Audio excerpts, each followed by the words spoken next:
Hello friends, welcome back to Info Talk Show. നമ്മുടെ പുതിയൊരു വീഡിയോയിലേക്ക് എല്ലാവർക്കും സ്വാഗതം. ഈ ഒരു വീഡിയോയിലൂടെ നമ്മൾ നോക്കുന്നത് സയൻസ് ക്വിസാണ്. പ്രധാനപ്പെട്ട ഏറ്റവും ബേസിക് ആയിട്ട് നിങ്ങൾ അറിഞ്ഞിരിക്കേണ്ട ക്വസ്റ്റ്യൻസ് ആണ് ഈ ഒരു വീഡിയോയിൽ ഉൾപ്പെടുത്തിയിരിക്കുന്നത്. LP-UP ക്ലാസ്സുകളിലെ കുട്ടികൾ നിർബന്ധമായും അറിഞ്ഞിരിക്കേണ്ട ചോദ്യങ്ങളാണ് ഉൾപ്പെടുത്തിയിരിക്കുന്നത്. അപ്പോൾ എല്ലാവരും വീഡിയോ മുഴുവനായിട്ട് കണ്ടു നോക്കാം കേട്ടോ. എല്ലാവരും ഓരോ ചോദ്യങ്ങളും വായിക്കുന്നതിനനുസരിച്ച് അതിൻ്റെ ഉത്തരം ഒന്ന് ഗസ് ചെയ്യാൻ നോക്കുക. നിങ്ങൾക്ക് അറിയാമെങ്കിൽ ഓക്കെ, കുഴപ്പമില്ല. അറിയാത്തവർ എന്ത് ചെയ്യുക, ഓരോന്നും എഴുതി തന്നെ പഠിച്ചു വെച്ചോളൂ. ക്വിസ് മത്സരങ്ങളിൽ ചോദിക്കുന്ന പ്രധാനപ്പെട്ട ചോദ്യങ്ങൾ തന്നെയാണ്. അപ്പോൾ ഇതുവരെ ചാനൽ സബ്സ്ക്രൈബ് ചെയ്യാതെയാണ് നിങ്ങൾ ഓരോ വീഡിയോസും കണ്ടുകൊണ്ടിരിക്കുന്നതെങ്കിൽ മറക്കാതെ ഇപ്പോൾ തന്നെ സബ്സ്ക്രൈബ് ചെയ്തോളൂ. കാരണം ഈ ഒരു ചാനലിലൂടെ നിങ്ങൾക്ക് യൂസ്ഫുൾ ആവുന്ന ഒരുപാട് വീഡിയോസ് ലഭിക്കുന്നതായിരിക്കും. അപ്പോൾ മറക്കാതെ ചാനൽ സബ്സ്ക്രൈബ് ചെയ്ത് വെക്കുക, ബെല്ലൈക്കൺ കൂടെ എനേബിൾ ചെയ്തോളൂ കേട്ടോ. അപ്പോൾ നമുക്ക് ഓരോ ചോദ്യം നോക്കിയാലോ. മനുഷ്യൻ്റെ രക്തത്തിന് ചുവപ്പ് നിറം നൽകുന്ന വർണ്ണവസ്തു ഏതാണ്? ചോദ്യം ഇതാണ്.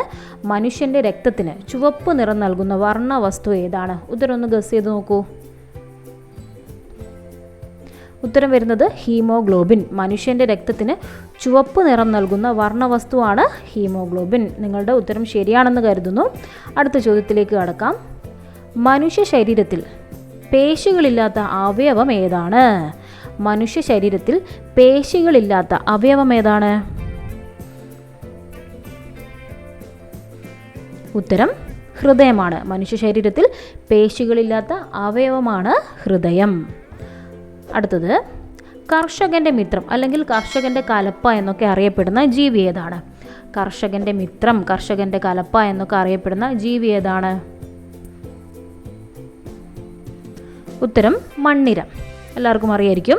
കർഷകൻ്റെ മിത്രം, കർഷകൻ്റെ കലപ്പ എന്നൊക്കെ അറിയപ്പെടുന്ന ജീവിയാണ് മണ്ണിര. അടുത്ത ചോദ്യം, മഴവില്ലിൻ്റെ ഏറ്റവും മുകളിലുള്ള നിറം ഏതാണ്? മഴവില്ലിൻ്റെ ഏറ്റവും മുകളിലായിട്ട് വരുന്ന നിറം ഏതാണ്?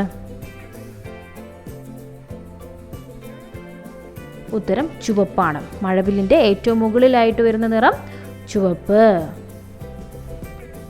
അടുത്തത്, ഭൂകമ്പത്തിൻ്റെ തീവ്രത അളക്കാൻ ഉപയോഗിക്കുന്ന ഉപകരണം ഏത്? ഭൂകമ്പത്തിൻ്റെ തീവ്രത അളക്കാൻ ഉപയോഗിക്കുന്ന ഉപകരണം ഏതാണ്? ഉത്തരം സീസ്മോഗ്രാം. ഭൂകമ്പത്തിൻ്റെ തീവ്രത അളക്കാൻ ഉപയോഗിക്കുന്ന ഉപകരണമാണ് സീസ്മോഗ്രാം. ഓക്കെ ആണല്ലോ.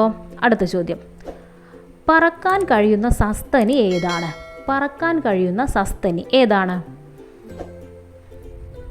ഉത്തരം വവ്വാൽ. എന്താണ്? പറക്കാൻ കഴിയുന്ന സസ്തനിയാണ് വവ്വാൽ. ഓക്കെ ആണ്. അടുത്ത ചോദ്യം, കേരളത്തിൻ്റെ സംസ്ഥാന ചിത്രശലഭം ഏത്? കേരളത്തിൻ്റെ സംസ്ഥാന ചിത്രശലഭം ഏതാണ്? ഉത്തരം ബുദ്ധമയൂരി. കേരളത്തിൻ്റെ സംസ്ഥാന ചിത്രശലഭമാണ് ബുദ്ധമയൂരി. ഓക്കെ അല്ലേ. അടുത്ത ചോദ്യം, ജലത്തിൻ്റെ വാതകാവസ്ഥ ഏതാണ്? ജലത്തിൻ്റെ വാതകാവസ്ഥ ഏതാണ്? ഉത്തരം വരുന്നത് നീരാവിയാണ്. ജലത്തിൻ്റെ വാതകാവസ്ഥ നീരാവി. അടുത്ത നോക്കിക്കോളൂ.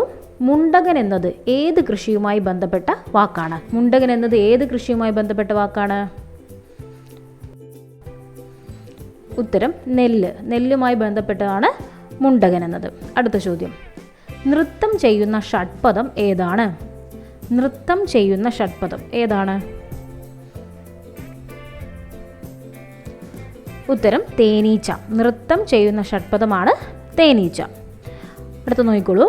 സസ്യങ്ങളുടെ ഏത് ഭാഗമാണ് മണ്ണിൽ നിന്ന് വെള്ളം വലിച്ചെടുക്കുന്നത്? സസ്യങ്ങളുടെ ഏത് ഭാഗമാണ് മണ്ണിൽ നിന്ന് വെള്ളം വലിച്ചെടുക്കുന്നത്? ഉത്തരം വേരാണ്. സസ്യത്തിൻ്റെ വേരാണ് മണ്ണിൽ നിന്നും വെള്ളം വലിച്ചെടുക്കുന്നത്. അടുത്തത്, മരുഭൂമിയിലെ കപ്പൽ എന്നറിയപ്പെടുന്ന മൃഗം ഏതാണ്? മരുഭൂമിയിലെ കപ്പൽ എന്നറിയപ്പെടുന്ന മൃഗം ഏതാണ്? ഉത്തരം നോക്കിക്കോളൂ. ഒട്ടകമാണ്. മരുഭൂമിയിലെ കപ്പൽ എന്നറിയപ്പെടുന്ന മൃഗം ഒട്ടകം. അടുത്ത ചോദ്യം, മനുഷ്യർക്ക് എത്ര ജ്ഞാനേന്ദ്രിയങ്ങൾ ഉണ്ട്? മനുഷ്യർക്ക് എത്ര ജ്ഞാനേന്ദ്രിയങ്ങൾ ഉണ്ട്? ഉത്തരം വരുന്നത് 5. മനുഷ്യർക്ക് എത്ര ജ്ഞാനേന്ദ്രിയങ്ങളാണുള്ളത്? 5 ആണ്. അടുത്ത ചോദ്യം, എല്ലാ വസ്തുക്കളെയും ഭൂമിയിലേക്ക് ആകർഷിക്കുന്ന ബലം ഏതാണ്? എല്ലാ വസ്തുക്കളെയും ഭൂമിയിലേക്ക് ആകർഷിക്കുന്ന ബലം ഏതാണ്? ഉത്തരം ഗുരുത്വാകർഷണ ബലം. എല്ലാവർക്കും അറിയായിരിക്കും, എല്ലാ വസ്തുക്കളെയും ഭൂമിയിലേക്ക് ആകർഷിക്കുന്ന ബലമാണ് ഗുരുത്വാകർഷണ ബലം. അടുത്ത ചോദ്യം നോക്കിക്കോളൂ. ഭൂമിയിലെ ഊർജത്തിൻ്റെ പ്രധാന ഉറവിടം എന്താണ്? ഭൂമിയിലെ ഊർജത്തിൻ്റെ പ്രധാന ഉറവിടം എന്താണ്? ഉത്തരം സൂര്യനാണ്. ഭൂമിയിലെ ഊർജത്തിൻ്റെ പ്രധാന ഉറവിടമാണ് സൂര്യൻ. അടുത്ത നോക്കിക്കോളൂ. സസ്യങ്ങൾ ശ്വസിക്കാനും ഭക്ഷണം നിർമ്മിക്കാനും വായുവിൽ നിന്ന് പ്രധാനമായും ഏത് വാതകമാണ് ഉപയോഗിക്കുന്നത്? സസ്യങ്ങൾ ശ്വസിക്കാനും ഭക്ഷണം നിർമ്മിക്കാനും വായുവിൽ നിന്ന് പ്രധാനമായും ഏത് വാതകമാണ് ഉപയോഗിക്കുന്നത്? ഉത്തരം കാർബൺ ഡൈ ഓക്സൈഡ്. സസ്യങ്ങൾ ശ്വസിക്കാനും ഭക്ഷണം നിർമ്മിക്കാനും വായുവിൽ നിന്ന് കാർബൺ ഡൈ ഓക്സൈഡ് എന്ന വാതകമാണ് പ്രധാനമായും ഉപയോഗിക്കുന്നത്. ഓക്കെ അല്ലേ? അടുത്ത ചോദ്യത്തിലേക്ക് കടക്കാം. നമ്മുടെ ശരീരത്തിലെ രക്തം എല്ലാ ഭാഗങ്ങളിലേക്കും പമ്പ് ചെയ്യുന്ന അവയവം ഏതാണ്? നമ്മുടെ ശരീരത്തിൽ രക്തം എല്ലാ ഭാഗങ്ങളിലേക്കും പമ്പ് ചെയ്യുന്ന അവയവം ഏതാണ്? ഉത്തരം ഹൃദയം. നമുക്ക് എല്ലാവർക്കും അറിയാം, നമ്മുടെ ശരീരത്തിൽ രക്തം പമ്പ് ചെയ്യുന്ന അവയവം ഏതാണ്? ഹൃദയമാണ്. അടുത്ത ചോദ്യം നോക്കിക്കോളൂ. സസ്യങ്ങളുടെ ഇലകൾക്ക് പച്ച നിറം നൽകുന്നത് എന്താണ്? സസ്യങ്ങളുടെ ഇലകൾക്ക് പച്ച നിറം നൽകുന്നത് എന്താണ്? ഉത്തരം ക്ലോറോഫിലാണ്. സസ്യങ്ങളുടെ ഇലകൾക്ക് പച്ച നിറം നൽകുന്ന വർണ്ണവസ്തുവാണ് ക്ലോറോഫിൽ. അടുത്ത ചോദ്യം. പിന്നോട്ട് പറക്കാൻ കഴിയുന്ന ഒരേ ഒരു പക്ഷി ഏതാണ്? പിന്നോട്ട് പറക്കാൻ കഴിയുന്ന ഒരേ ഒരു പക്ഷി ഏതാണ്? ഉത്തരം ഹമ്മിങ് ബേർഡ്. ഏതാണ്? ഹമ്മിങ് ബേർഡാണ് പിന്നോട്ട് പറക്കാൻ കഴിയുന്ന ഒരേ ഒരു പക്ഷി. ഓക്കെ അല്ലേ? അടുത്ത ചോദ്യം നോക്കിക്കോളൂ. ദേശീയ ശാസ്ത്രദിനം ഏത് ദിവസമാണ് ആചരിക്കുന്നത്? ദേശീയ ശാസ്ത്രദിനം ഏത് ദിവസമാണ് ആചരിക്കുന്നത്? ഉത്തരം ഫെബ്രുവരി 28. ദേശീയ ശാസ്ത്രദിനമായി ആചരിക്കുന്നത് ഫെബ്രുവരി 28-നാണ്. അടുത്ത ചോദ്യം നോക്കിക്കോളൂ. കരിമുണ്ട ഏതിൻ്റെ കാർഷിക വിളയാണ്? കരിമുണ്ട ഏതിൻ്റെ കാർഷിക വിളയാണ്? ഉത്തരം വരുന്നത് കുരുമുളക്. കരിമുണ്ട എന്നത് കുരുമുളകിൻ്റെ കാർഷിക വിളയാണ്. അടുത്ത ചോദ്യം. ISROയുടെ ഇപ്പോഴത്തെ ചെയർമാൻ ആര്? ISROയുടെ ഇപ്പോഴത്തെ ചെയർമാൻ ആരാണ്? ഉത്തരം ഗസ് ചെയ്യൂ. Doctor V Narayanan. നിങ്ങൾക്ക് എല്ലാവർക്കും അറിയാമെന്ന് കരുതുന്നു. ഇല്ലാത്തവർ പഠിച്ചു വെക്കുക കേട്ടോ. ISROയുടെ ഇപ്പോഴത്തെ ചെയർമാനാണ് ഡോക്ടർ വി നാരായണൻ. അടുത്ത ചോദ്യം. മനുഷ്യൻ ആദ്യമായി ഉപയോഗിച്ച ലോഹം ഏതാണ്? മനുഷ്യൻ ആദ്യമായി ഉപയോഗിച്ച ലോഹം ഏതാണ്? ഉത്തരം ചെമ്പ്. മനുഷ്യൻ ആദ്യമായി ഉപയോഗിച്ച ലോഹമാണ് ചെമ്പ്. ആവിയന്ത്രം കണ്ടുപിടിച്ച ശാസ്ത്രജ്ഞൻ ആരാണ്? ആവിയന്ത്രം കണ്ടുപിടിച്ച ശാസ്ത്രജ്ഞൻ ആരാണ്? ഉത്തരം നോക്കിക്കോളൂ. James Watt. ആവിയന്ത്രം കണ്ടുപിടിച്ചത് ആരാണ്? ജെയിംസ് വാട്ട് എന്ന ശാസ്ത്രജ്ഞനാണ് ആവിയന്ത്രം കണ്ടുപിടിച്ചത്. അടുത്ത ചോദ്യം.